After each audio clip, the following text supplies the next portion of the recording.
Welcome to The Explainer. We often ask ourselves, how could a modern, cultured nation like Germany fall under the spell of Nazism? It's a question that haunts us, and to even begin to understand it, we've got to go back to the final, desperate days of World War II. Picture this. It's the spring of 1945. The Nazi regime is collapsing, and in a German home, those chilling words are spoken out loud. It's a moment of terrifying clarity, a confession of guilt from someone who knows the end is near.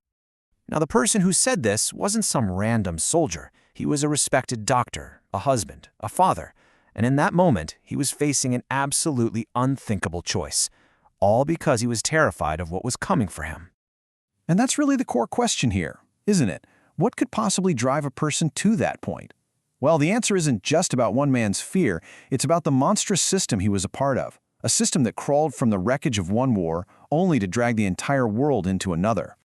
This whole conversation, by the way, was overheard by his 11-year-old son, Helmuth.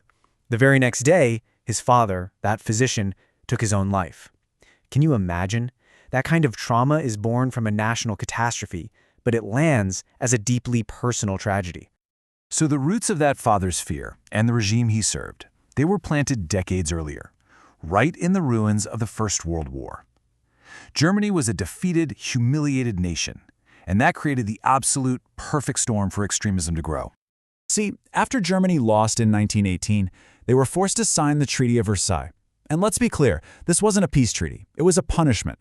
The country was literally carved up, losing huge, valuable pieces of land, which just poured salt in the wound of national pride. And the scale of this humiliation was just staggering. They lost critical industrial resources, got slapped with a debt that was impossible to pay, and, to top it all off, were forced to take all the blame for the war. This created this deep, burning anger at the new democratic government, the Weimar Republic, which people blamed for agreeing to these shameful terms.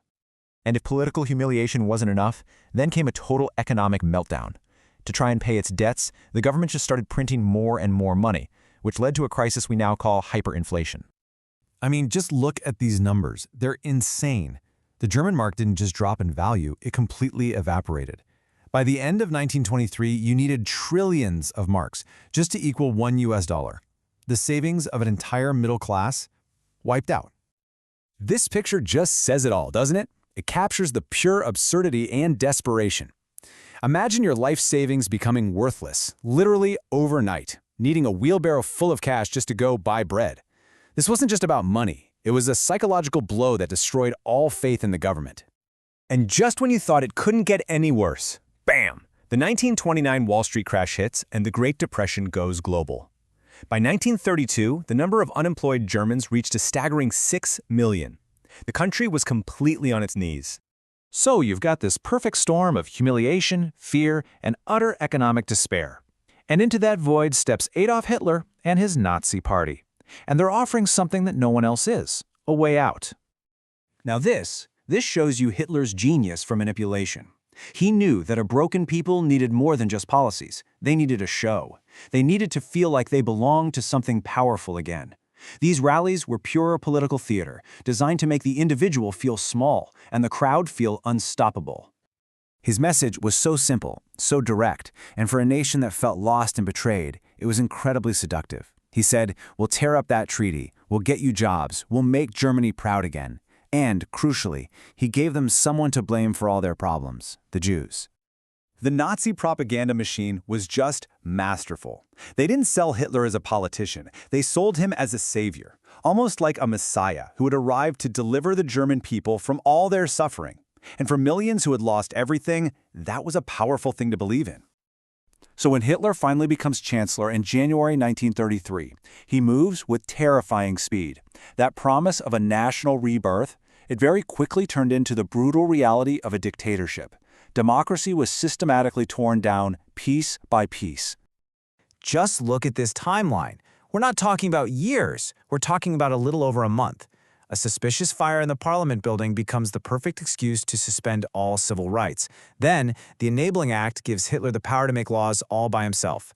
And just like that, the legal foundation for a police state, run by the Gestapo and the SS, was set. And this right here, this is the chilling contradiction at the very heart of Nazism. For one group of people, the so-called desirable Aryans, It really did offer jobs, security, a sense of pride.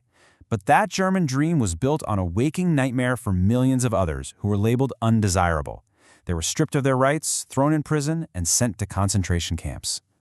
And we have to be really clear about this. The nightmare part wasn't some unfortunate side effect. It was the entire point. The core of Nazi ideology was this twisted belief that all of history was just one big, brutal fight to the death between different races. So, under the cover of World War II, the regime unleashed a genocidal war on a scale that is still hard to comprehend. I mean, look at this table. The numbers are horrifying. 6 million Jews, millions of others, Poles, Roma people, the disabled, political enemies, all systematically murdered in cold blood. And this wasn't some chaotic killing spree. Oh no. It was a cold, calculated, bureaucratic process.